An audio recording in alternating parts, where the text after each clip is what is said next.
하나님 아버지 감사합니다.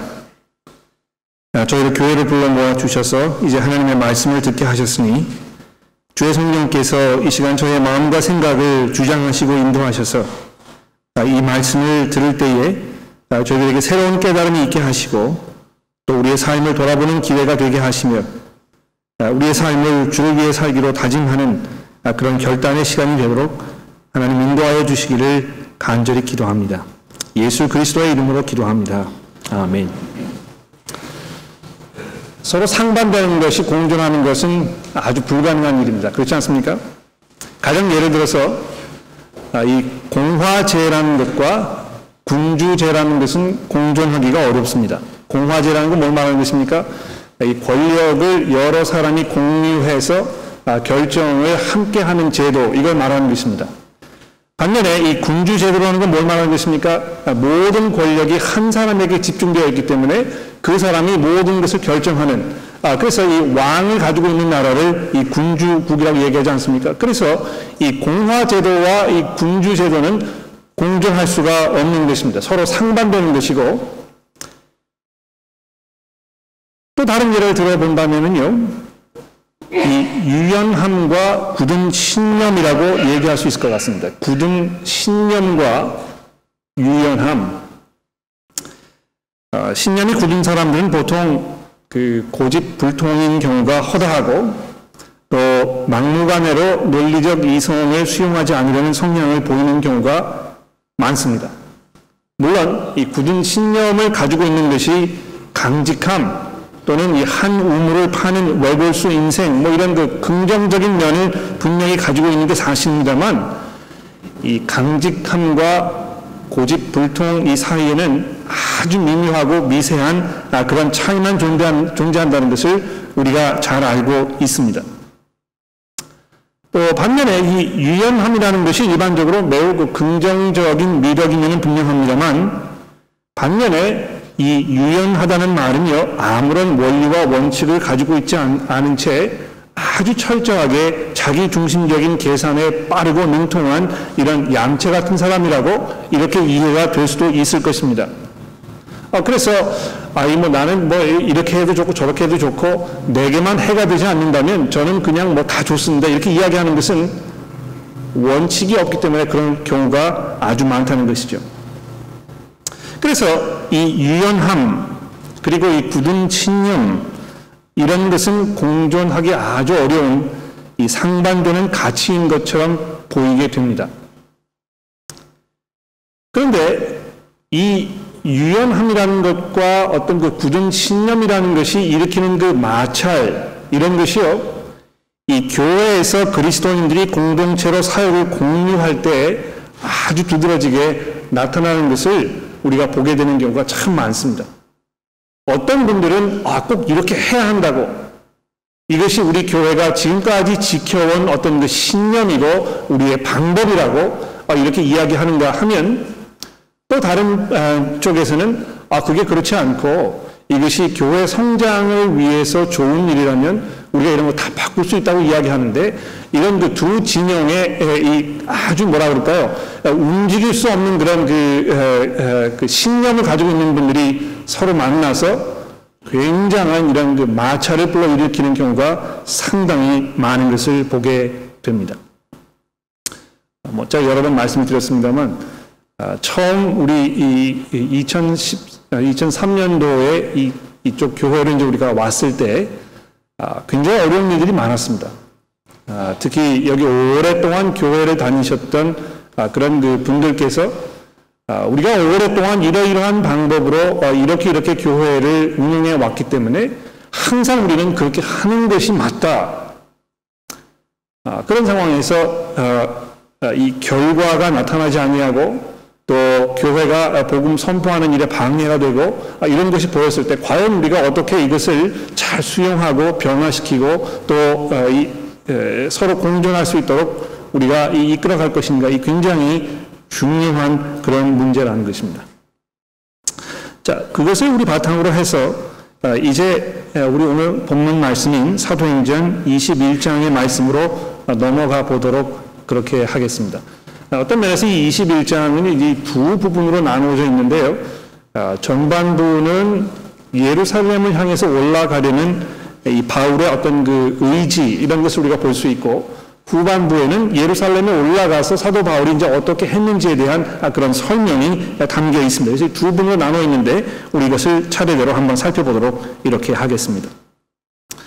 자, 여기 보시면 지금 사도 바울이 자기가 있던 곳에서 출발해가지고 예루살렘을 향해서 이 여행을 가는 그런 설명을 아주 자세하게 누가가 우리에게 해주고 있습니다.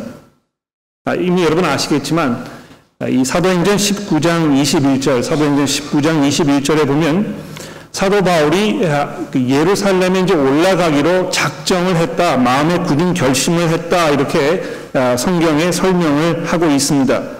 또 지난주에 우리 살펴본 20장 말씀에 보면 에베소 교회 장로들을 만나가지고 22절에 이렇게 이야기합니다. 보라, 나는 이제 성령에 매어 예루살렘으로 가는데 거기에서 무슨 일을 당할지 알지 못하노라. 오직 성령이 각 성에서 내게 증언하여 결박과 환난이 나를 기다린다 하시나 내가 달려갈 길과 주 예수께 받은 사명 곧 하나님의 은혜의 복음을 증언하는 일을 마치려 하면은 나의 생명조차 조금 더 귀한 것으로 여기지 아니하노라. 이렇게 하면서 꼭 반드시 예루살렘에 올라가야 하는 자기의 이 굳은 신념에 대해서 지금 이야기하고 있는 것입니다. 그래서 실제로 21장에 넘어와 보게 되면 이 사도 바울이 이제 이 두로라는 것, 여러 가지 이렇게 여러 도시를 지나가게 되는데 가는 곳곳마다 거기에 있는 성도들이 뭐라고 이야기합니까? 오늘 21장 4절에 보십시오. 이 두로에 찾아왔는데 거기에 제자들을 찾아서 이래를 머물었는데 그 제자들이 성령의 감동으로 바울더러 예루살렘에 들어가지 말라 하더라. 그러나 그런 그 사도들의 제자들의 권유를 사도 바울이 받아들이지 아니하고 굳이 예루살렘으로 가겠다고 해서 5절에 보십시오. 여러 날을 지낸 후에 우리가 떠나갈새, 이 설득이 안 된 것입니다. 그렇죠? 또 7절 말씀으로 내려와 보십시오. 두로를 떠나 항해를 마치고 돌레마에 이르러 형제들에게 안부를 묻고 그들과 함께 하루를 있다가 이튿날 떠나서 가이사랴에 이르러 7 지사 중에 하나인 전도자 빌립에 들어가서 머물었다 되어 있습니다. 10절에 보십시오. 여러 날 머물러 있더니 아가보라 하는 선지자가 유대로부터 내려와 우리에게 와서 바울의 띠를 가져다가 자기 수족을 잡아매고 말하기를 성령이 말씀하시되 예루살렘에서 유대인들이 이같이 이 띠 임자를 결박하여 이방인들에게 넘겨주리라 하거늘 우리가 그 말을 듣고 그곳 사람들과 더불어 바울에게 예루살렘으로 올라가지 말라 권하니 바울이 대답하되 여러분이 어찌하여 울어 내 마음을 상하게 하느냐. 나는 주 예수의 이름을 위하여 결박당할 뿐만 아니라 예루살렘에서 죽을 것도 각오하였노라 하니 그가 고난을 받지 아니하므로 우리가 주의 뜻대로 이루어지다 하고 그쳤더라. 이 사도 바울의 이 굽히지 않는 이 신념, 내가 꼭 반드시 예루살렘에 가야 하겠다. 이것이 성령께서 내게 주신 그 인도함이다. 이렇게 이야기를 하고 있는 것입니다. 근데 사도 바울이 이렇게 항상 고집불통이지는 않았습니다. 여러분 기억나십니까? 그 17장이나 이런 데 넘어가 보시면은요. 사도 바울이 이제 그 데살로니가에서 전도를 했었는데 거기에서 그 많은 그런 복음의 열매들이 맺혔습니다. 그런데 데살로니가에 있던 유대인들이 사도 바울을 시기해가지고 거기에 폭동이 일어났는데 그 폭동이 얼마나 심했는지 거기에 있던 제자들이 사도 바울에게 여기 남아있으면 생명이 위험할 테니까 베레아로 내려가야 되겠습니다. 이렇게 해서 권유해가지고 사도 바울이 베레아로 가지 않습니까? 베레아에서도 역시 마찬가지로 아주 복음의 이 사역에 훌륭한 그런 진전이 있었고 좋은 열매가 있었습니다만 역시 거기에서도 유대인들의 그 폭동이 일어나가지고 또 다시 자리를 옮겨야 하는 그런 경우가 있었다는 것입니다.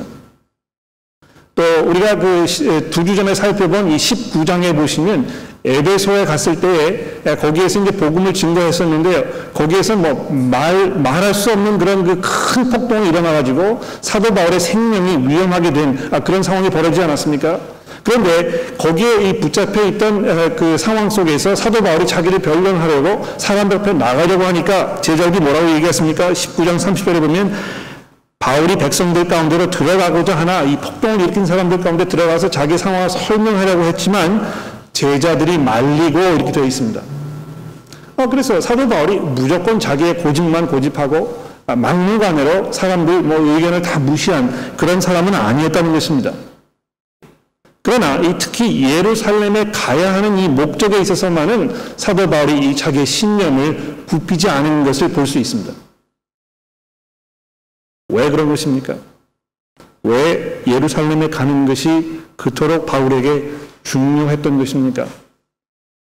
오늘 본문 말씀에 보게 되면 이것이 성령께서 사도 바울에게 주신 인도함이라고 여러 번 이렇게 설명이 되어 있는 걸 볼 수 있습니다. 혹시 여러분들이 오해하실까봐 제가 말씀을 드리는데요. 어떤 분들은 두로에 있는 제자들에게 성령께서 사도 바울에게 예루살렘에 가지 말라고 이해한 것이 아니냐, 왜 이쪽에서는 성령께서 이렇게 이야기하고 저런 경우에는 저렇게 이야기해서 사람들 혼란 속에 빠뜨리느냐, 이렇게 이해를 하실 수 있을지 모르겠습니다만, 이 두로에 있는 제자들이 성령의 감동으로 바울더러 예루살렘에 들어가지 말라 이렇게 이야기하는 것은 어떤 면에서 약간 오역이라고 저는 생각합니다. 그 두로에 있던 성도들이요, 이 성령을 통해서 사도 바울이 예루살렘에 갔을 때에 무슨 일이 벌어질지를 알게 되었다는 것입니다. 그래서 그들의 그 결론은 사도 바울에게 예루살렘에 가지 말라고 이렇게 권고한 것입니다. 성령께서 사람들에게 바울에게 그렇게 이야기한 것이 아니고 사도 바울이 당해야 할 그 어려운 그 상황을 성령을 통해서 알게 된 이 제자들이 바울에게 이렇게 권고하는 것을 보게 되는 것입니다. 그래서 이 가이사라에서 벌어졌던 상황과 똑같은 것이에요. 가이사라에 있었을 때에 이 아가보라 하는 선지자가 내려와가지고 예루살렘에 올라가게 되면 이러이러한 일이 벌어질 것이라는 것을 어떤 이 띠를 가지고 발을 묶는 그런 것을 통해서 보여주지 않았습니까? 그래서 이 12절에 보면 우리가 그 말을 듣고 그런 예언의 말씀을 듣고 그거 사람들과 더불어 바울에게 자기 스스로 결론을 내려서 올라가지 말라고 권고하는 것을 우리가 보게 됩니다. 그러나 분명히 성령께서 사도 바울에게 주셨던 그 인도함은 무엇입니까? 내가 반드시 예루살렘에 올라가야 할 것이다. 거기 올라가게 되면 아주 어려운 일이 너를 기다리고 있을 것인데 그래도 가야 할 것이다. 이렇게 이야기했다는 것입니다. 그런데 왜 예루살렘에 올라가는 것이 그렇게 중요한 것이었습니까? 제가 지난주에 잠깐 말씀드렸습니다만 이것이 예수 그리스도 그분의 사역의 연장선이었기 때문에 그런 것입니다. 예수님께서 예루살렘에 올라가셨던 그 상황과 그 모습, 이것이 사도 바울이 지금 하고 있는 것과 아주 비슷한 면이 많다는 것입니다. 어떤 면에서 이 사도행전에 있는 이 말씀은요, 예수 그리스도께서 부활하신 후에 계속해서 그 사도들을 통해서 이루고 계시는 그리스도의 사역이라는 것을 지금 우리에게 증거해주고 있는 것인데, 사도 바울이 그런 면에서 자기의 사역을 이해하고 있었다는 것입니다.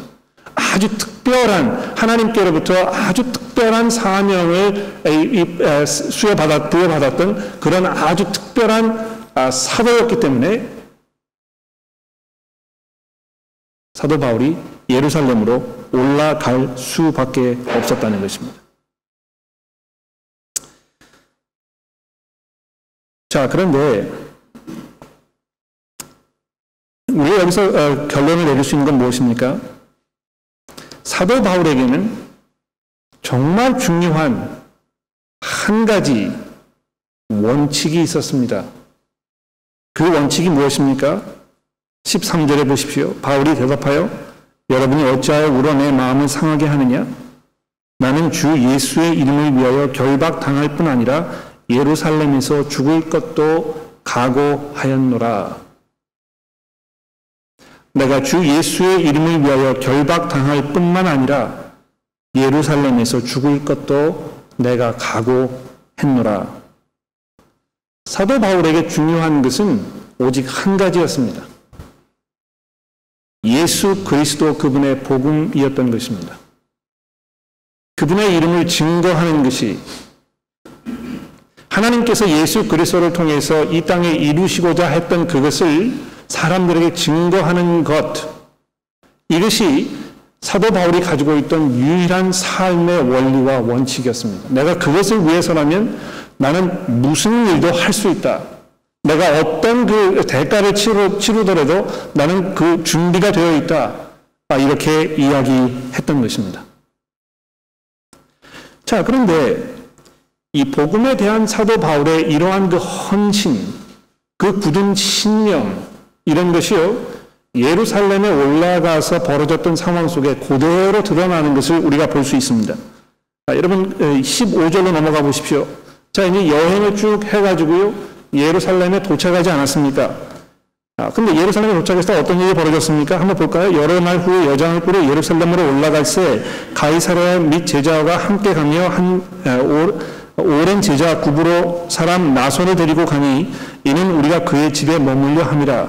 예루살렘에 이르니 형제들이 우리를 기꺼이 영접하거늘 이튿날 바울이 우리와 함께 야고보에게로 들어가니 장로들도 다 있더라. 이렇게 해서 지금 예루살렘에 도착한 사도 바울이 이제 이 예루살렘 교회의 그 장로들, 그 리더들 만나는 장면이 되어 있습니다. 바울이 문안하고 하나님이 자기 사역으로 말미암아 이방인 가운데 하신 일을 낱낱이 말하니 얼마나 할 얘기가 많았겠습니까? 이 지중해 연안을 다니면서 교회를 개척하고 복음을 증거했을 때에 성령께서 그 복음 증거를 통해서 이방인들을 하나님께로 부르시는 이런 그 장면들, 그런 이야기들, 얼마나 사도 바울이 감격스럽게 감사함으로 이야기를 했었겠습니까? 20절에 보십시오. 그들이 듣고 하나님께 영광을 돌리고, 그렇지 않았겠습니까? 얼마나 그 사역 보고를 듣는 이 예루살렘의 교회 성도들이 하나님께 감사하는 마음을 가졌을까요? 자, 그런데 그것뿐만이 아니고요. 하나님께 영광을 돌리고 바울더러 이르되, 자, 이리 보십시오. 형제여, 그대로 보는 바에 유대인 중에 믿는 자 수만 명이 있으니 다 율법의 열성을 가진 자라, 이렇게 되어 있습니다.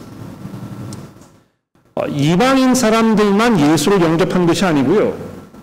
유대 사람들도 예수 그리스도의 복음을 듣고 하나님께로 돌아섰다는 것입니다. 그런데 여기 보십시오.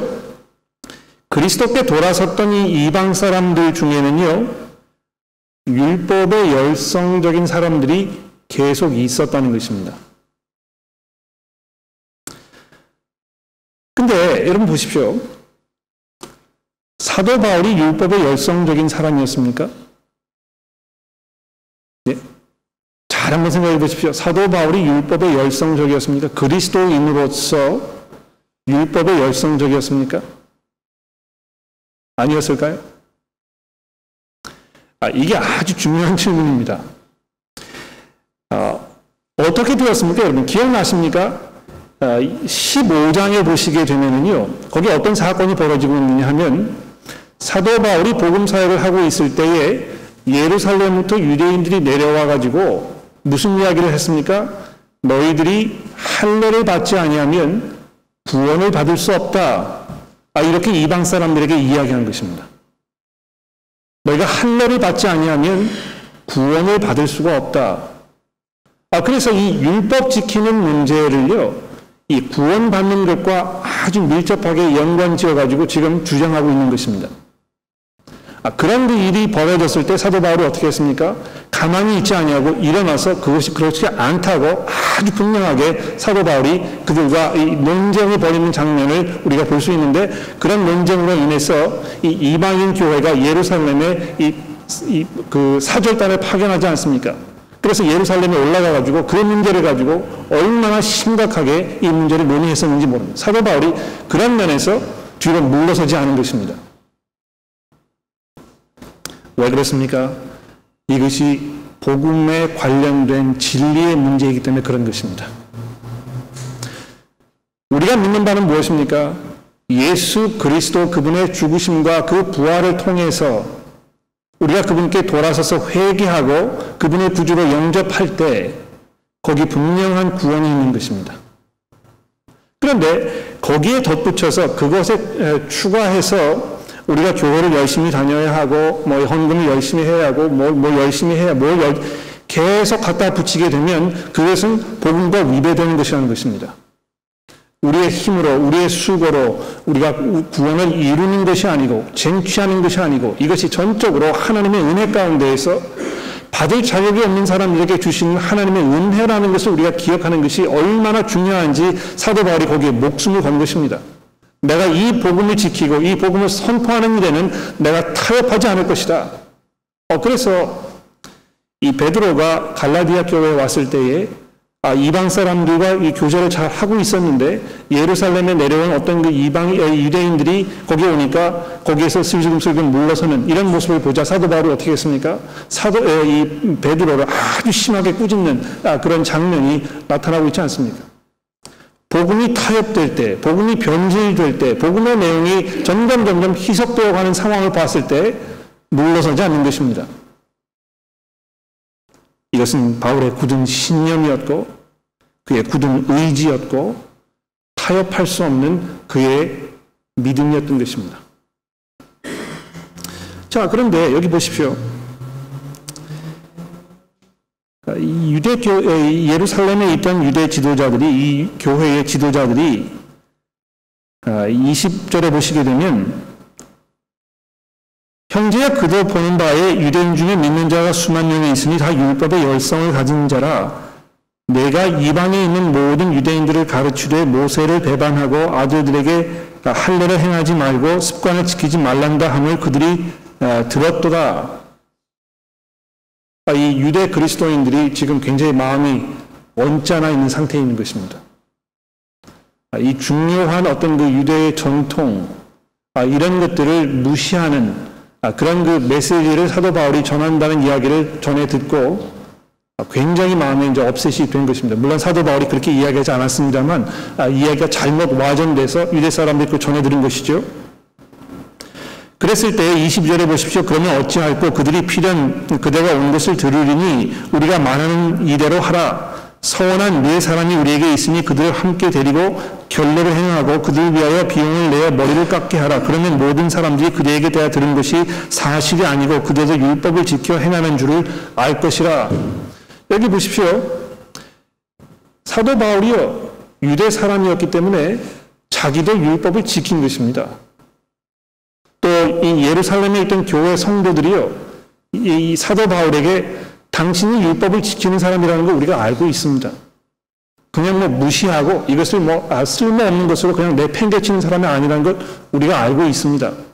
그러므로 사람들이 오해할지 모르니까 그냥 요만큼만 하지 마시고요.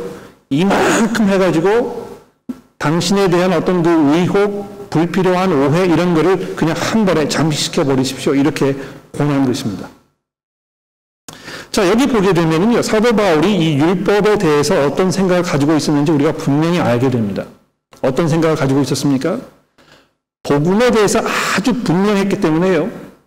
율법에 대해서는 아주 그 유연한 자세를 가지고 있었던 것입니다. 예수 그리스도의 복음을 통해서만 구원받는 것이 분명하다면 율법을 지키든 그거 상관하지 않든 아무런 문제가 되지 않는 것입니다. 그래서 유대 사람들 좀 언짢게 하지 않으려고 사도 바울이 이러이러한 걸 하지 않았다는 것입니다.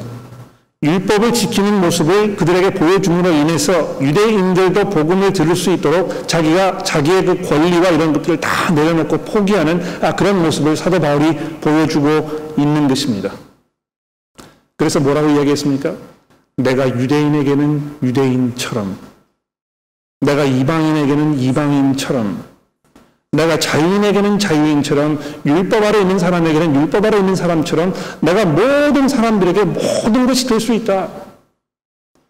어떤 면에서 이것은 우리가 보면 마치 사도 바울이 아무런 원칙도 없고 아무런 원리도 없는 그저 이렇게 저렇게 아무렇게나 막 행하는 자기 편한 대로 하는 그런 사람이라고 우리가 오해할 수 있을지 모릅니다만 그렇지 않았습니다. 사도 바울의 삶을 주관하고 있던 한 가지 중요한 메시지가 있었다면 그것은 예수 그리스도 그분의 복음이었던 것입니다. 내가 그것을 증거하려면, 그 증거하는 기회가 내게 주어지기만 한다면 나는 모든 것을 할 준비가 되어 있다고 이렇게 말씀하고 있는 것입니다. 얼마나 사도 바울이 유연하게 자기의 삶을 살았는지 모르는 것입니다. 이 복음이라는 것이 우리에게 그런 자유를 가져다 주는 것이거든요.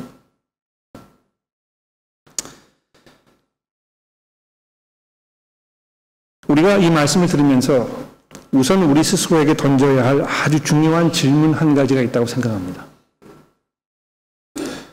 그것은 복음이 과연 우리의 삶을 주관하고 있는 분명한 원칙인가 하는 질문입니다. 우리가 이 신앙생활에 대해서, 우리 삶에 대해서 어떤 결정을 내려야 할 때 무엇이 우리로 하여금 그 결정을 내릴 수 있도록 도와주는 가장 중요한 원칙인가? 바로 그것이 복음인가? 이런 질문을 우리가 해봐야 한다는 것입니다. 조금 추상적으로 들리실까 봐요. 제가 구체적인 예를 한번 들어보겠는데요. 목사들에게는요, 가장 중요한 원칙이, 가장 중요한 우선순위가 복음 선포이기보다는 교회 성장인 경우가 많습니다. 어떻게 해서든지 간에 교회에 많은 사람들이 올 수 있도록 우리가 해야 한다. 가장 중요한 것은 교회 성장이기 때문에 그렇다. 그런데 이 교회 성장이라는 원칙이요, 복음을 선포하는 것과 공존하기 어려운 경우가 상당히 많습니다. 경우에 따라서는 이 복음 선포를 위해서 교회 성장을 우리가 희생시켜야 하는 그런 상황이 벌어질 수도 있다는 것입니다. 이 왜 두 개가 공존할 수 없습니까? 교회도 성장하고 복음도 증거되고 그러면 얼마나 좋겠습니까? 물론 그렇지요. 하나님의 은혜 가운데에서 그런 일이 가능합니다. 그러나 이런 경우를 한번 생각해 보십시오. 교회에 새로운 분이 왔습니다. 근데 너무 그분을 우리가 사랑해가지고요, 이분이 우리 교회에 뿌리를 받고 정착을 하셔서 함께 오랫동안 신앙생활을 했으면 좋겠는데 어떻게 하면 이분이 다른 데로 가지 않도록 우리 교회에 계속 나올 수 있도록 우리가 도와줄 수 있을까? 이분에게 책임을 맡기자. 교회에서 무슨 일을 할 수 있도록, 그래서 교회 왔을 때 그냥 겉돌지 않도록, 이분이 무슨 사역을 할 수 있도록, 와서 자기의 어떤 그 자리를 찾을 수 있도록 어떤 이 책임을 맡기자. 실제로 많은 분들이 교회를 가실 때 교회에서 맡은 책임이 있기 때문에 할 수 없이 교회를 가는 경우가 얼마나 많이 있는지 모릅니다. 그런데 교회 성장이 중요하기 때문에요, 이 사람이 예수 그리스도의 제자인지 아닌지에 대해서는 별로 그렇게 중요하게 생각하지 않습니다. 그리스도인이 아닌데도 불구하고 교회에 남아있도록 유도하기 위해서 그 사람에게 교회의 일을 맡기는 것입니다. 그러나 여러분 보십시오. 이것이 얼마나 모순된 것입니까? 예수 그리스도의 교회가 몸된 지체로서 그리스도의 피로 거룩하게 이 깨끗하게 씻김을 받은 하나님의 백성이 아주 특별한 모임이라면 거기에 그 순수함, 이것이 지켜져야 할 것입니다. 그것은 이 교회에 믿지 않는 분들이 들어올 자리가 없다는 것을 말씀드리는 것이 아니고요, 얼마든지 우리가 그분들을 환영하고 이 안에서 우리가 함께 생활할 수 있도록 우리가 최선의 노력을 다해야 하는 것입니다만, 교회라는 것을 우리가 생각했을 때는 그것이 예수 그리스도께 속한 사람들의 모임이라는 것입니다. 그렇기 때문에 그분에게 어떤 일을 맡기기보다는 그분에게 복음을 설명하고 그분을 설득해서 예수 그리스도께 돌아서서 하나님께 용서를 받고 회개해서 거듭난 삶을 살도록 도와주는 것이 더 중요한 것입니다. 그냥 교회를 무조건 나오시라고, 여기에 적을 두시라고, 그래서 사역을 맡기는 일, 이렇게 해가지고 점점 교회에 출석하는 사람들의 숫자가 늘어나게 되면 우리 어떤 결과를 가져오게 되는 것입니까? 예수 그리스도께 돌아서지 않아도 여러분은 하나님 나라에 갈 수 있다고, 이렇게 우리가 원치 않는 메시지를 주게 될 수 있다는 것입니다. 그래서 복음이 정말 우리 가운데 아주 중요한 원리요 원칙인가, 이것을 심각하게 우리 생각해 보아야 합니다. 우리가 이것을 고집했을 때 교회가 우리 생각보다 빨리 성장하지 않을 수도 있습니다. 그러나 그래도 괜찮아요. 정말 중요한 것은 우리가 이 복음 증거하는 그것을 우리의 가장 중요한 우리 삶의 원칙이고 교회의 사역의 방향으로 생각하고 있는가, 이것을 결정해야 한다는 것입니다. 사역학교를 우리가 3주 동안 진행을 해왔는데요.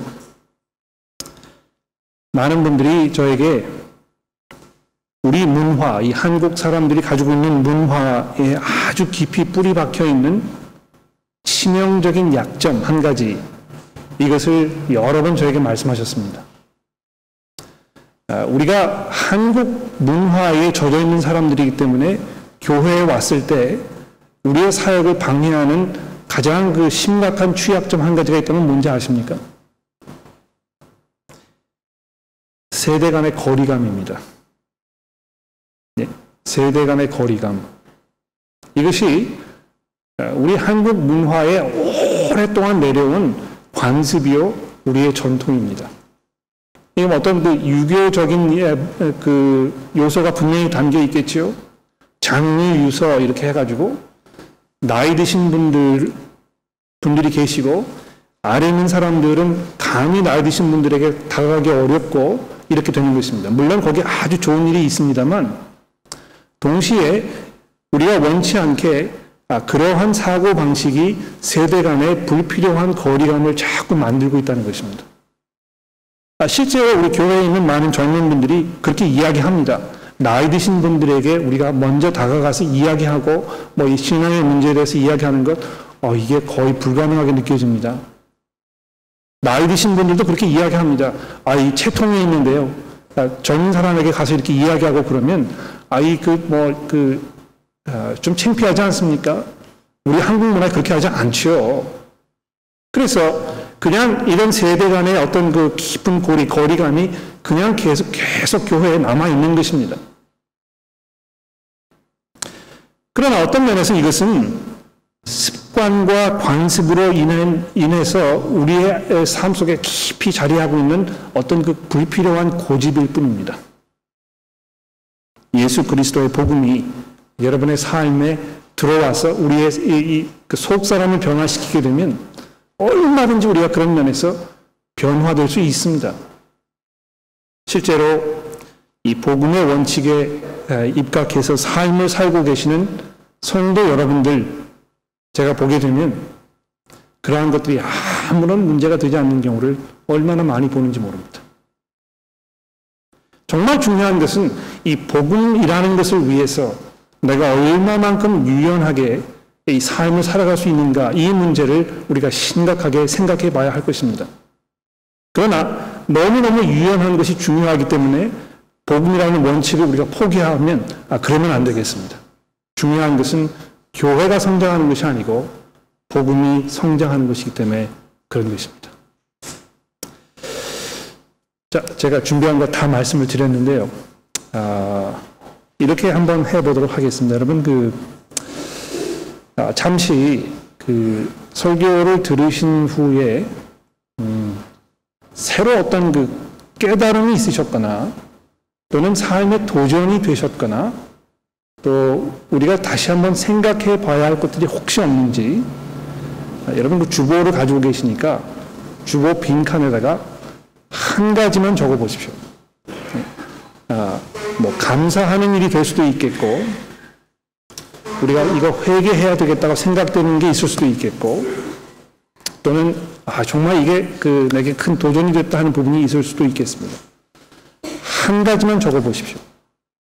잠시 제가 시간을 드릴 테니까 그냥 앉아 계지 마시고요. 여러분 펜을 드셔서 주보를 피셔가지고 잘 한번 생각해 보시고, 내가 오늘 설교를 통해서 하나님의 말씀 중에 무엇을 얻었는가 한번 결정해 보시기를 바랍니다.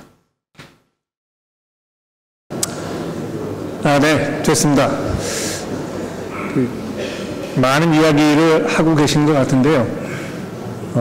혹시 질문이 있으시면 좀 질문을 받아보도록 할까요? 시간이 많이 지났기 때문에 한두 문제 정도는 받을 수 있을 것 같은데, 질문이 있으시면 질문해 주십시오. 저는 어떤 것이 궁금했냐면, 바울 사도가 예루살렘으로 꼭 가고자 했을 때 그 그의 분별력은 성령님께서 주신 분별력이었고, 그렇기 때문에 그 옆에 다른 많은 이들이 그를 말렸지만 자기 의지에 따라서 갔다고 목사님께서 말씀하셨습니다. 근데 실질적으로 많은 사람들이 바울사도와 같은 영적인 분별력을 갖지 못한 경우가 많다고 생각합니다. 그런데 그렇게 생각했었을 때 우리 삶 속에서 우리가 어떠한 결정을 내렸을 때 이것이 영적으로 옳은 것인지 아닌지 잘 헤아리기 어려운 상황이 되게 많다고 생각합니다. 그랬을 때 저의 생각으로는 그럼에도 불구하고 나의 의지나 의도가 주님의 길을 따라가기 위한 그 의지만 확고하다면 내가 잘못된 어떤 결정을 설사 했을지라도 성령님께서는 그 길을 인도하지 않으실까라는 그런 생각이 들고요.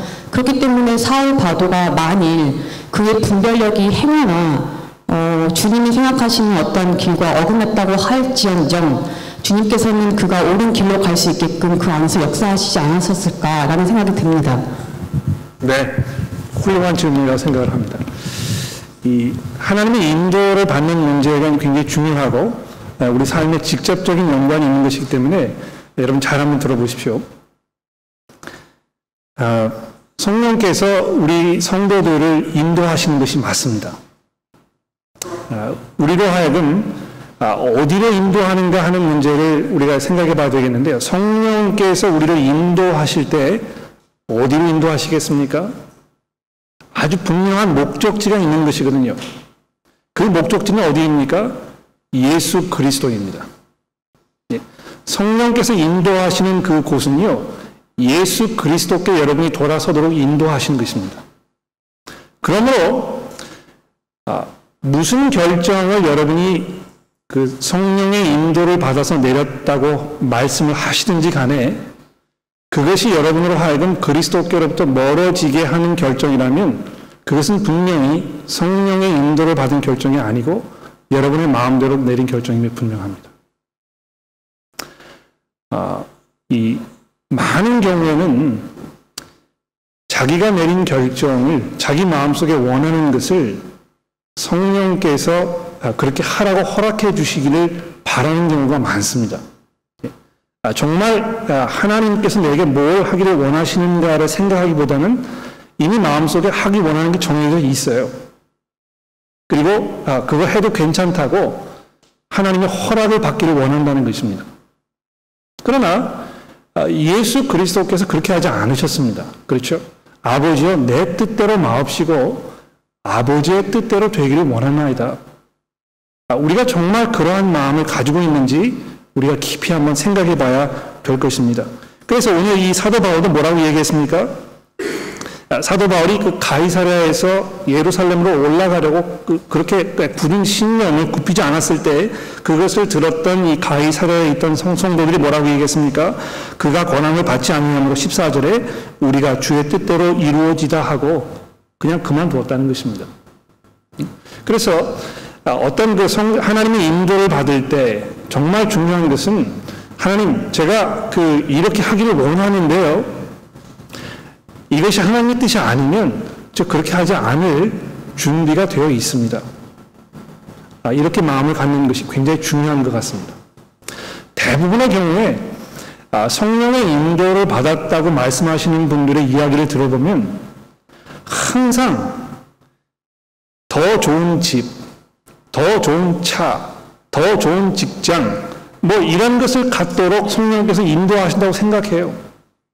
성령께서 인도함을 받아가지고요, 내가 더 어려운 상황 속에 내가 살고 싶지 않았지만 복음을 위해서 내가 그 지역에 가서 이사를 해가지고 더 작은 집에 들어가겠다고 이야기하시는 분들 제가 만나본 적이 없습니다.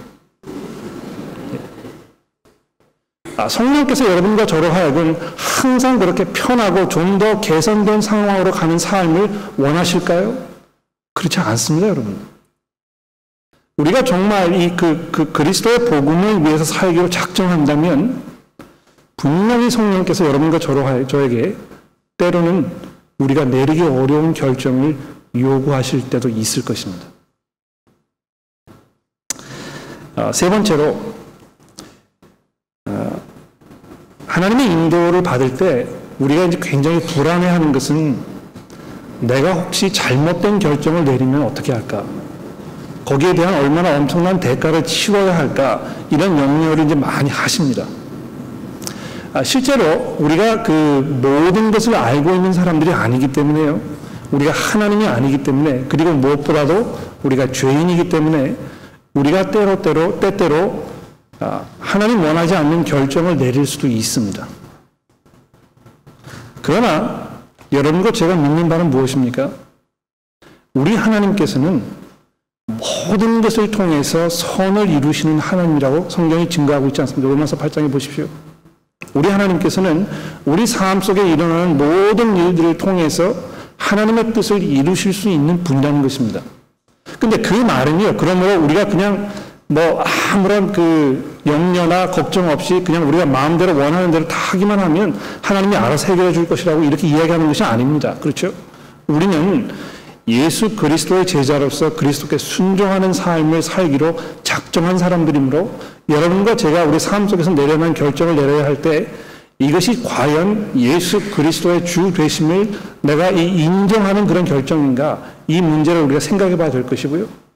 그러나 경우에 따라서는 우리가 모든 상황을 다 알 수 없기 때문에 우리가 그러한 마음으로 결정을 내렸다고 해도 결국에는 그것이 잘못된 결정일 경우가 있다는 것입니다.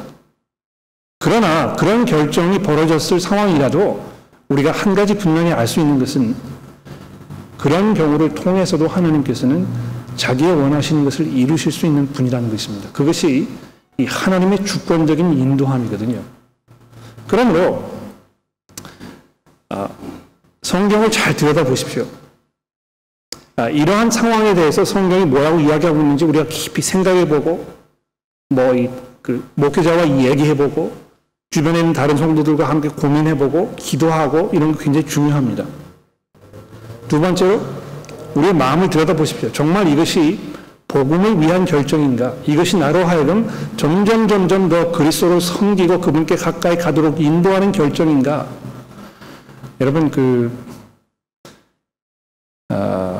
봉급을 더 많이 주는 직장이 생겼습니다. 내가 거기 가야 할 것인가 말 것인가 고민되시죠? 하나님의 인도를 받고 싶지 않습니까? 그런데 이 봉급을 더 많이 주는 직장은요, 10중 8구 더 많은 일하는 시간을 요구하는 경우가 많습니다. 더 많이 일을 하게 되면 그만큼 교회에서 복음 사역하는 것이 어려워지는 것입니다. 하나님께서 그것을 원하시는 것이겠습니까? 그렇지 않습니다, 여러분. 연봉을 더 많이 받는 것보다요, 교회에서 어린아이들에게 복음을 가르치는 일이 100배, 1000배 더 중요한 것입니다. 어떤 면에서 별로 그렇게 어려운 결정이 아니거든요. 그거 가지고 금식하면서 안수기도를 받으시고 이렇게 하는 거 뭘 말하는 것입니까? 하나님께 생떼를 쓰는 것입니다. 내가 이거 원하거든요. 하나님 허락해 주십시오. 이 순종의 모습이 아닙니다. 그렇죠? 그래서 좀 불안해하지 마시고요.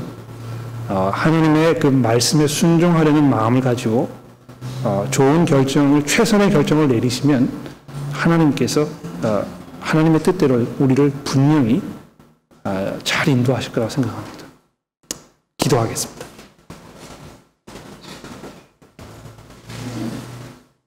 하나님 아버지, 사도 바울의 그 결연한 의지를 우리가 보게 됩니다. 정말 복음을 위해서, 복음만을 위해서 살았던 사도의 그 삶의 모습을 우리가 기억합니다. 하나님, 저희가 간절히 기도하는 것은 저희들도 복음을 위해서, 복음이라는 것이 우리의 삶의 모든 것들을 지배하고 주관하는 유일한 원리와 원칙이 되기를 원합니다. 하나님, 저희들의 마음을 주께서 변화시켜 주셔서 우리가 복음을 위해 사는 결정을 내려야 할 때 주저하지 않도록 저희를 도와주시고, 혹시 그것이 우리에게 큰 희생과 대가를 요구하는 것이라도 하나님 주의 은혜 가운데에서 그러한 어려운 결정들도 마다하지 않는 저희가 될 수 있도록 하나님 도와주시기를 우리 구주 예수 그리스도의 이름으로 간절히 기도합니다.